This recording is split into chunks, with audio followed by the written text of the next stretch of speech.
Ticket sales for Junji Ito start today in about 6 minutes, and I am stressing out because I know there's probably going to be a lot of interest to go on the first day, like opening day of this exhibition. Lord, please help me, because I'm going to have to be Google translating everything on that website. Today's the day, y'all. I am dying from nervousness, mainly because I don't know if I'll be able to get on the subway today. I picked the second earliest tickets. The first ones were sold out immediately, literally getting into rush hour. I'm going in the opposite direction of where people normally go, like into the city. I'm going out of the city. So the whole exhibition is held in Setagaya Literary Museum. It's kind of big, I suppose. They have little activities as well. The merch stands is also really big. This is the first big expo, by the way, that Junji Ito has ever had. I'm not sure if we'll be able to film. Probably, I assume yes. Just because of the nature of the exposition, I feel like they won't just ban filming all of a sudden. Maybe. Really crossing my fingers that he's gonna be there. They already announced that he was gonna have like a live drawing session and interview way in May. The Twitter account of the expo, had a whole opening ceremony yesterday with a bunch of artists that came, with a bunch of press that came to, interview him and blah, blah, blah, whatever. So I'm like, okay, well, he's here. So is he gonna come on opening day to see how it goes? Question mark. Okay, enough chit chat. Let's go already. To anyone that's a regular watcher on my channel, if you don't like Junji Ito or you don't read or know anything about him, this is gonna be a bit of a weird video, but I'm gonna try to walk you through the expo because I do think it's quite interesting. And it's something that I really love and I want to share with you guys. I think it's freaking awesome. Like, I love his artwork. I collect his books. I talk about him any chance I get. So anyway, we're here in Setagaya. I had a few bumps on the road because my train once again did not go, just like in Kamakura, did not go in the direction that I thought it was gonna go. Why is that? Why from Shinjuku everything goes in other directions that are not the right ones? I love it when the train doesn't take me where it's supposed to take me and I have to figure myself out. This is the second time this happens and I think it's the same line.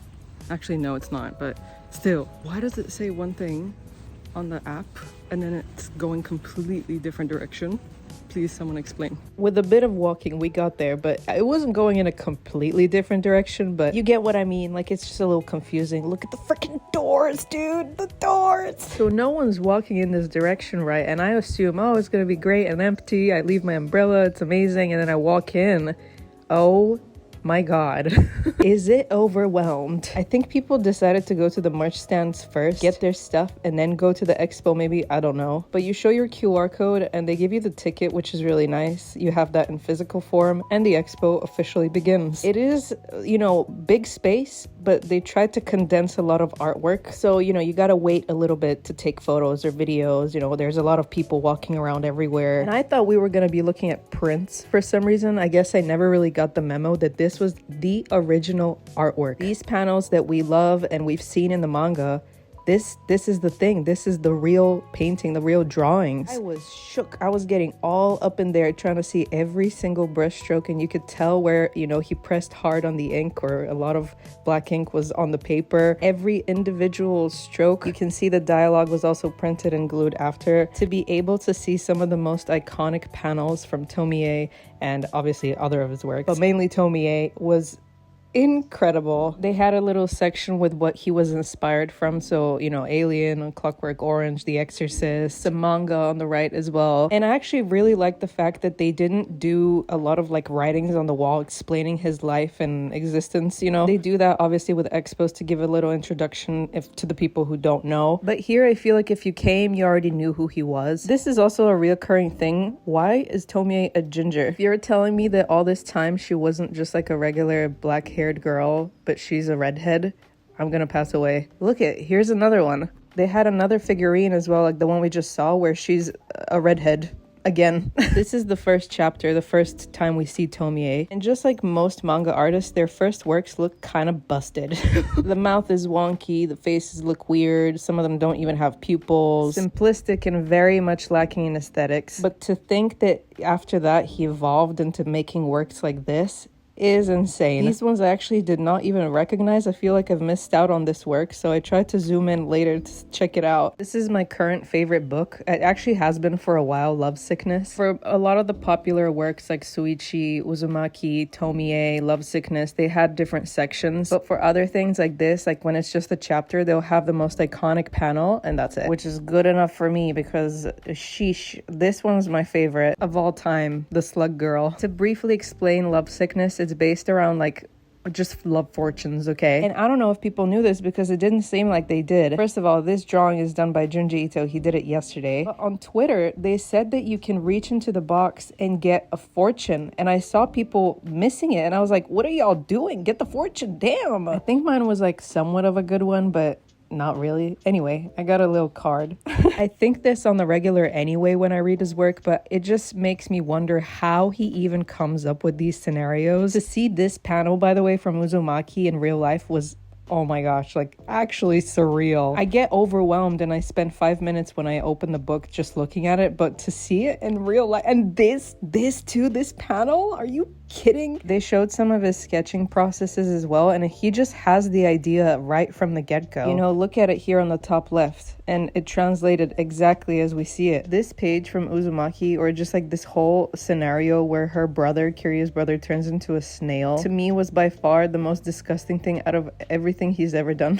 So Uzumaki is mainly about spirals. You'll notice that, like, everything is spirals everywhere. It's a little difficult to explain if you haven't read the full book, but that's pretty much the premise of the story. And the ending is just so beautiful, and I'm obsessed with Kiryu's boyfriend. Like, oh, just that's true love right there. This is one of my favorite stories. I don't know why. It was about this woman who was in love with like this house. Yeah, I don't know. It was just peculiar story. This is one of them famous ones that everyone knows. I'm pretty sure I actually started reading Junji Ito because of this story. I think Felix mentioned it once. I was surprised to see there was a very, very small section for Gyo. This you'll see a lot of works getting inspired from, like the fish with the legs and the walking sharks. They reference it in Chainsaw Man, for example. This is the cover from one of the more recent works called Tombs. And actually, the drawing itself was quite old. I think it was from like 2004. This is from Remina, which is about a newly discovered planet that's heading towards Earth. Beautiful, beautiful work. Just so, so gorgeous. And here we get to Suichi's section. I hate Suichi, okay? He's a nasty little edgy rascal thing. And actually, Junji Ito himself has said that he very much relates to how Suichi used to be and how he was, I think. Look at his greasy ass hair, that shit-eating grin. Oh, I cannot with him. His whole shtick is also like chewing on these nails. Notice he always has like these what look like fangs sticking out of his mouth. So he has an iron deficiency, and that's why he's always sucking on them. But I can't. Spoiler alert, but this is his wife. And I know Suichi's like a little child, right? Like most of the manga is just him as a child.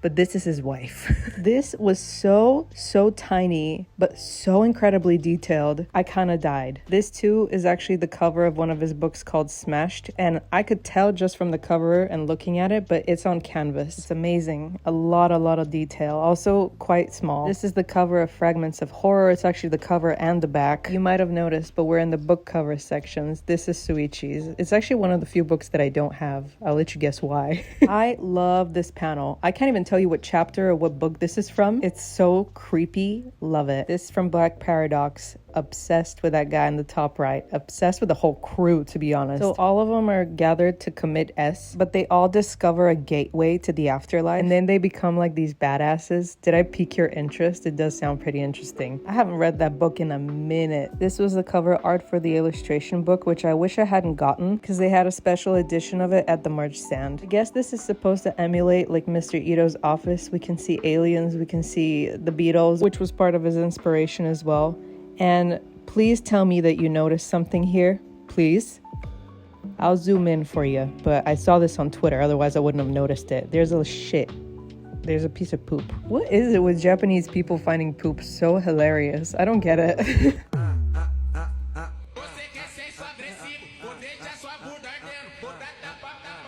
If you get that reference, we can be friends. Ooh, shout out French major. Let's go, Mr. Ito. I don't recall seeing this either, but it's pretty freaking awesome. So this was when we started waiting in line for something and no one really knew what it was. So it's kind of like a really long wait. Each person takes about a minute to do whatever they were doing. And here are the instructions.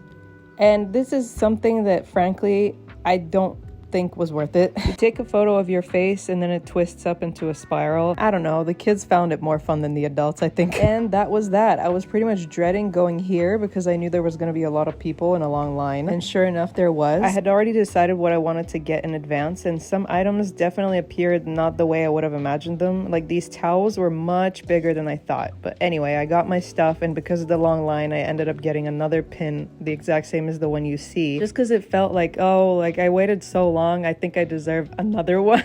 But the waiting game here was so freaking tedious. Very, very slow. The line twisted around everywhere. It didn't seem like we were moving much. There's only 2 cashiers working and it was just very, very slow. And at this moment I was like, should I get a book, like the illustration book? Should I just get it? In the end I passed because I don't have the luggage space and it's kind of heavy as well. But this expo, I forgot to show this in the beginning. There were so many flowers everywhere. I assume it's all like congratulations from other people. One last look at the doors just before I leave. This was so exhausting for no reason. I don't know why I didn't expect it to be that busy. I think people came not only for the expo, but just like maybe they didn't get a ticket for the expo, but they were there for the merchandise. Oh, like the merch was just so busy. Japan is really, like Japanese people are really big on trading cards, as we've noticed with like Pokemon, Yu-Gi-Oh! So they had a station with like Tomie trading cards, collectible cards. And that was the most congested point, and they had decided to put it between like this big column so you couldn't squeeze between people, and everyone's there like By the time we made the round, I decided to get one more pin because I was like, I've waited so long, I think it's worth getting another one. I was surprised, but not at the same time, at the people that I saw. So it was mostly people my age, a couple of mothers with their children, but like really small children, like kindergarten children. And I'm like, you know, I could tell that they were very much amazed by the imagery that they saw, which if I was a mother, like, not to be that person, but I don't know if I would take them to this particular gallery. It's a little shocking, I think, to show to a very young, you know, 5-6-year-old child. You know, who am I to talk? I watched Courage the Cowardly Dog when I was young, but I don't know, you know, to each their own, I guess. I think Junji is a little more shocking, but whatever. And then you would also see like really, really older people with graying hair, but who were dressed like really cool, kind of extravagant clothing. It was really either colorful or really gothic style. Of course, people came dressed as Tomie. There was a couple of Tomie cosplays. One was really, truly very impressive. She looked just like the character. And there was another one who was just, you know, just as pretty. She was with her boyfriend, but she was wearing like a mini skirt that got up to like, let me show you, got up to around here. So her butt was all out. I don't know if she realized that, but I'm assuming her boyfriend knew. He looked like Keanu Reeves, but he wore sunglasses indoors, and I was like, okay. Like they were kind of like posery coming off, you know, like coming off as a little bit cucky too, because everyone was staring at his girlfriend and her ass hanging out. Just saying, I feel like there's a time and a place to be like, ooh, you know, like because she was always like bending around everywhere, and it's like, okay, I see your freaking underwear, girl. I rate it. I think they made it perfectly, like an hour and a half long, so that, you know, you're not walking around or waiting around too long to the point where you're like, oh my god, when is this done? Like I'm already over it, my back hurts, my legs hurt, I'm done waiting around. And it's until September, so if you're coming to Tokyo at any point this year, check it out, definitely. But anyway, I got one tote bag, this one. I got 2 of these. As I said, to me this was the prettiest pin out of all of them. And 2 cards. This one was 150 yen, this one was 228, so a little more just because it's shifty. And oh yeah, I forgot about this. So I wanted to get, like, you know, they were advertising other keychains and stuff like that. I wanted a particular one, but it's on a gacha basis. So they're 300 yen each. I want to see which one I got because you don't really get to pick. Okay, which one did I get? I got like a baby Tomie. She looks so creepy. When doesn't she? But also she has her moments, okay? She's a pretty girl. I don't remember where this is from, to be honest. If you want to check out more information, this is their Twitter account and they update it every single day. And if you're interested in witnessing Junji Ito draw something live or getting interviewed or meeting the guy, I'm pretty sure it's some type of lottery system, but they do talk about it here as well. They had announced dates and everything, so look into that if you're interested.